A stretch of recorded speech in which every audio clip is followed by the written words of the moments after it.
welcome to App Coders. This is Vikas, and today we will learn about concurrency in Swift. Swift has a built in support for writing asynchronous and parallel code in a structured way. Concurrency actually means to running the multiple pieces of code or carrying out the multiple operations simultaneously. So Swift has a lot of built-in APIs. So by using that, we can achieve concurrency, like we can use operation queues, we can use GCD, and even we can use NS thread. In Swift 5.5, they have launched some new keywords like async, await, and actors. So we are going to learn these in today's video. All these APIs are built on top of threads, like behind the scene, they all are using threads, but we are not interacting with the thread directly. So all these APIs are interacting on our behalf. An asynchronous function in Swift can give up the thread it is running on, and which let another asynchronous function to run on the thread. Like if you want to perform any complex operation, or if you know like that operation is going to take time, you can perform it with the help of the asynchronous functions, like the operations like downloading data from the internet, doing some sorting, or doing some complex computation. So the asynchronous function do all these computations on some different thread and leave your main thread to perform UI operations and other important operations, so your application not get blocked while your operations are happening behind the scene or in the background thread. Asynchronous functions are the special functions that can be suspended while it is partway through execution. Yeah, asynchronous functions, uh, when you call the asynchronous function that run on another thread, take all the time it needs to complete the network transfer. When the data transfer finishes, the asynchronous function return its result and execute in our code resumes where it was suspended. So your code starts from the same place where it was suspended after your operation completes. We all know concurrency is important for us because we cannot stop the user interaction while we are performing some background or the complex operations. So what should be our goal in the congruent environment? Our goal is to provide a mechanism for isolating state in a congruent program to eliminate data races. Like if you have a variable which is accessed by multiple threads at the same time, so other thread will not get the updated value till the first thread completes its updations. So this is called the data race. So this led to the data race would lead to the bugs and even crashes in your applications. So our goal is to provide the isolated state or the isolated environment. So one thread can complete its updation till the other thread the till the other thread accesses the updated value. So we are going to achieve it with the help of async and await in this video. So what actually async we are using, we are creating the async functions with the help of the async keyword, so which stands for asynchronous and can be seen as an attribute, making it clear that method performs asynchronous work. So we are defining async keyword with a method, so it is clear to us. So this method is going to perform the asynchronous task somewhere. And when we are calling the async function, we have to use await. The word await is the keyword which is used for calling asynchronous function. We can simply say await is awaiting the callback from the body async. Like if you have they both are body async and await. Like if you have used the async with a function, when you call that function, you have to use the await keyword as well. So in this video, we have taken the sample code which we have created in my previous video. It is 2 videos before, MVVM with SwiftUI and Combine. So in today's video, we are going to see how easy it is to implement the async and await in our existing implementation. And we are going to compare with our legacy way of doing things, like with the help of completion handler and the new way of the combine.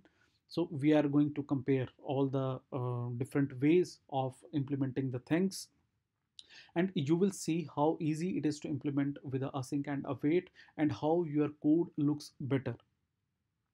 So let's start. So this is the sample project which we have created in our previous video. So this is all about the MVVM with SwiftUI and Combine. So we are using the MVVM architecture to get the data from the server, and we are displaying it with the help of the SwiftUI in the list. So we are using the JSON placeholder API to get the post. This is the free API which is returning us all the post. If you go to this URL, you will find this free API which is providing us title and the body which we are displaying on our simulator here. Like this is the list of all the posts which we are displaying in the form of a list. So here we have the model.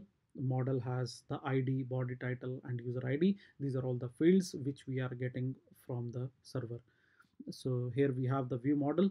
With the help of the view model, we are making the API call and getting the data from the server, and the view which we are using to display the list and the data. So in the service class, like we have used the combine, and if you want to go step by step how we have created this application with the help of the combine, so I recommend you to please watch the previous video. So firstly, we will see how our legacy way of doing things, like with the help of the completion handler. Then we will do the same thing with the help of the async and await. So like here we are making the API call with the help of the combine. Now we are making the API call with the help of the completion handler. Then we will make the API call with the help of the async and await, and how we will compare all the different ways, and we'll see how the async and await is helpful to us in this application, as we have used the combine for getting the data from the server. So here we have used the future as the return type. So future is a kind of a promise and act as a publisher. So it has two parameters, a response model and an error, and here we are returning future from here. So here we are getting the URL from the string, and then we are making the API call with the help of the URL session, and URL session has a data task publisher API. So their URL session is providing support for the publisher API as well. So and we are receiving on the main thread, and we are checking with the help of the try map whether our response is valid by checking with the HTTP URL response and checking the status code within the 200 or the 300. Otherwise, we are throwing an error from here. And then after getting the response, we are decoding here with the help of the JSON decoder, and through sync we are as we have created the publisher with the help of the data task publisher, and with the sync we are subscribing to that publisher. As we know, in the subscriber we have either the either the receive value or the completion. In the receive value we are actually getting the response from the server, and in the sync we are getting either the completion or the error that we are handling here. And at the end we store in the cancelable. As we know, subscribers will remains in the memory, so we have to kept in some variable. And so here we created the cancelable variable and store the subscriber in the and storing the subscribers through cancelable in the store, so that we can access the subscriber and cancel anytime if required. So this is how. And in the view model we are uh, calling this method get placeholder data from the server. As we know, the future is the kind of a publisher, and so we are accepting the future publisher. We are through sync here, and we are receiving the value in the receive value. And in the first completion we are handling the completion or the failure, yeah, if any. And then we are updating the array items, as the array item is the published variable. So and it is the observable object, the view model. So we are publishing the array items to the view. So view is receiving the updated array items and display it in the list. So and here as we have created the list object, and in the list section we are getting the updated array items and display it in the list. So this is how the current application flow work with the help of the combine. So now let's create it the another method which we are getting data with the help of the completion handlers. So let's create one function. Here we have created get placeholder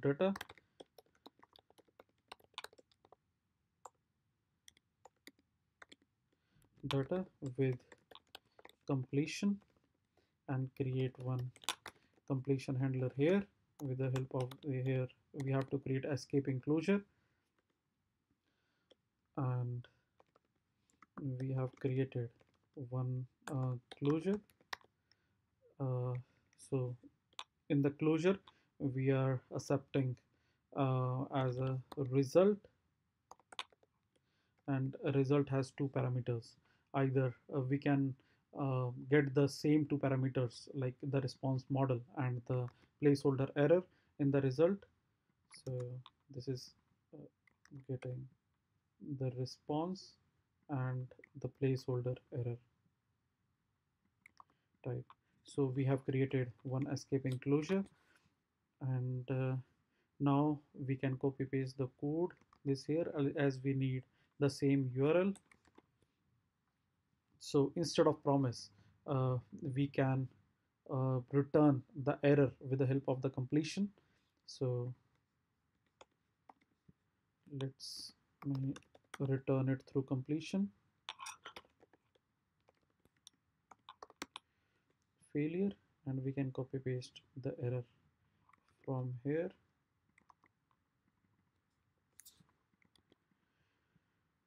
So next we need to create the URL request, or then we can get the data with the help of the URL session.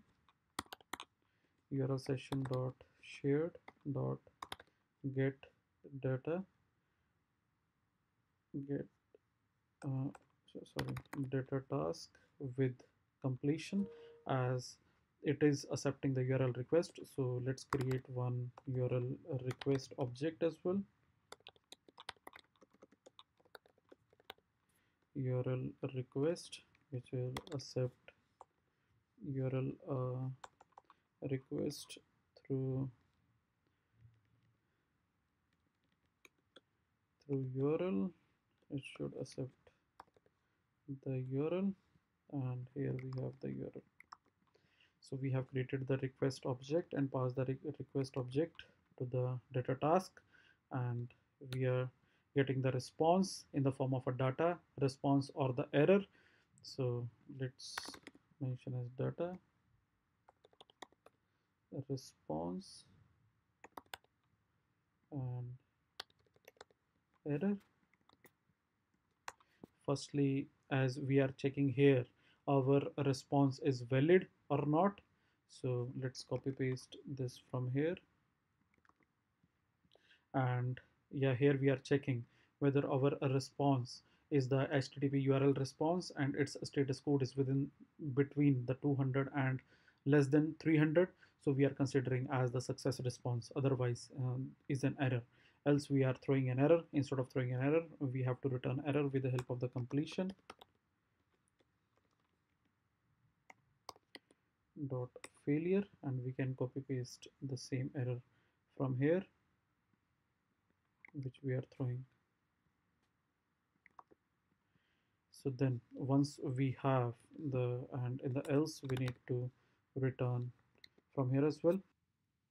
So here if the response is valid, we need to decode our JSON data into the specific model, so we can return it with the help of the completion handler. So here let's check if we have valid data, then we can decode in the response with the help of JSON decoder dot decode, and we need to decode in this response model. So here add self, and with the help of this data, as we know it is throwing the error as well. So like if we check the definition here, so it is throwing, so we need to mention the try here, as we are not handling the catching the error here, so I have just marked it as optional here. And yeah, once we get the success, then we need to return with the help of the completion dot success, and we are returning response. Else else we are, if we are able to if we are not able to parse or decode the response, then we should return the error from here as well. So let's uh, yeah, with the completion, and we are uh, sending, or we are calling the completion from here as well in the else block. So it's failed to parse, we can change it, yeah, fail to parse data. So our method is ready, and now let's go to the content view model. And in the model, like here we have created the method, so let's create another method function get server data, mm, with completion. And here we are calling the our newly created method with the help of the completion, uh, get data with the help of the completion. And here we are accepting the result, and let's create switch. Mm, it is accepting result, and in the switch we have the success case, let response, and so, and case for the failure. Yeah, we are handling error here. So let's print to the same thing that we are doing above. So in the success, we are updating our array values, as we are doing some asynchronous work. So let's uh, as a good developer, so we do not need to capture the self, so write it here as a weak self. So now it should work fine. And in our content view, like here we are calling get server data. Now we need to get call from the server with completion, get data from completion. Now let's run our app again.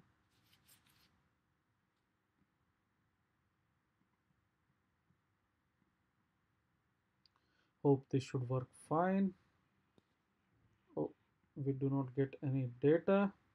So, and even in the logs we do not get anything. So let's go to our service class. Yeah. Oh, I forgot one thing here. Like we have to resume our task as well. When we create our data task, so we have to write resume. So we just forget to add it here. Now it should work fine.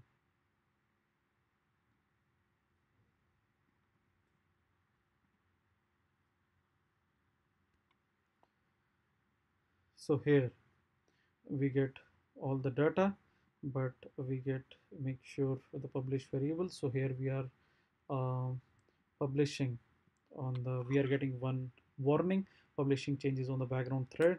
So we need to do it dispatch queue dot main dot async, and write it here. So now this error should go away. So our app works fine here as well. So till now we have not used async await, but now I promise you, now we are just going to use async await. So now let's move to the service class, create one more method. So we can name it as get placeholder data with async. Get holder data with async. As this is the async function, so we need to donate it with the async keyword, and we are going to return the placeholder response model, as we have to return this model from here. Now let's copy paste this URL which we are creating, and now instead of returning completion, as we are not using completion here, so we have to use throw, as we are going to throw an error. So like instead of return, let's mention throw, and we are throwing the error as placeholder error, like we have used it here. We can copy paste this. So we are, and this is the invalid URL error. Yes, so let's delete this. So now we are throwing an error, and it is saying, giving us an error of the missing return type. We are doing in a while. So next, we have to make an API call with the help of the data task or with the help of the URL session. So let's do that. So URL session dot shared dot data task. This requires request. So let's copy paste request from here and passing the request. Now we are going to use the async method of the URL session API. Like you can see this data for for the URL request. This is an async method and is also throwing an error. As right now we are in the async environment, so this method is available for us. Like if we remove the async keyword from here, so this method will get disabled for you. So now we are going to use this method, and we are passing our URL request, and so data task, let's do it again, data task for, yeah, with the URL request. So this method is async and throw. So as this is async method, so we have to use the keyword await here, and this is also throwing an error. So let's mark it try, and we need to handle the error. So let's do it in the try catch block. So do catch block. So we need to move this statement in this block, and we are going to handle the error here as well, so we can throw the received error if we have any. And so this method is returning us, like if we can see, this method is providing us data and URL response, and so we need to handle, or we need to get the data and a response from here. Data response, so our returned data and response comes in these two variables. So next we as we received the data, now we need to decode our data into the specific response model. So let's do that. So here let response data, and we are going to use JSON decoder dot decode of type, as we need to decode in this specific type. So mark it with a self from data. So as this JSON decoder, as this decode method is also throwing errors to us, so let's mark it with a try keyword. So whatever the error we are getting here, so we will catch in this we will catch the error in this catch block. So next return the response data from here. So now, and so this is the now the return type error again gone for us. So this is fine. So we have created a method which is going to make an API call in an asynchronous manner. So here we are not going to use this response, so we can mark it as. Now next, go to the view model, as we need to call this method from the view model as well. So content view model, in the content view model, let's create another method, another function here, and we can name it as with completion. Instead we can make it as with async way and call. So like if we call this method like get data, as we can see this method is not available to us because we are not in the async environment. So to keep in the async environment, we have to mention here as the async keyword. So now we can see this method is available to us. So now let's call this, as this method is throwing, and as well as this is an async method, so we need to call it with the await keyword, and it is also throwing an error, so we need to mark it try here as well. And if like we are catching the error here as well, so let's mark it with a do catch block and copy paste this line, cut this line and paste it here. Now we are uh, like simply we can copy this statement from here to here, and now as we need to accept the response which is returned by this method, so let mention it as response. So we are accepting the response here, and then we need to update the our published property, our published array. Yeah, so here, so we are getting an error as we do not need a self here, as here we have updated the array items, and array item is the published property which is going to update the UI. So that's why we have uh, updated the array items in the main queue and the above method. So here we need to update on the main thread as well, otherwise we will get the warning. So like we are in the async environment, we are going to use the async APIs. We can do it with a dispatch queue as well, but we are going to use the async APIs available to us. So here we are going to use the main actors. So actors are the reference type which provide us the isolated environment. Like these are thread safe, so only one thread can access the actors at a time. So here we are going to use the main actor. So main actor is providing us the isolated environment and runs only on the main thread. So we are going to use the run method of it, and this is the trailing closure. So we are simply use in this way, and let's copy paste this inside, and you can see like a run method is the async method, so we need to use await with this. So let's use it await.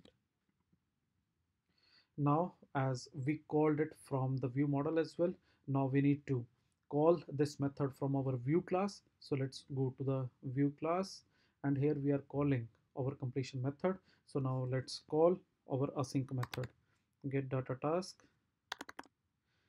with async. As we can see, this is not available to us. Async use in the context that does not support concurrency. Like right now we are not in the concurrent environment. So to achieve or to create the concurrent environment, we can do it with the help of the task keyword,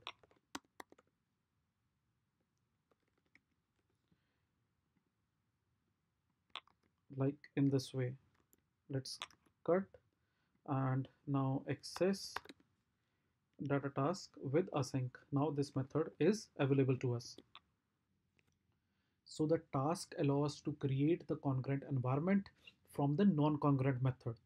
So like as this method is giving us an error, like this is the async method, so we need to put await here as well. So now let's run our app. Hopefully this should work fine.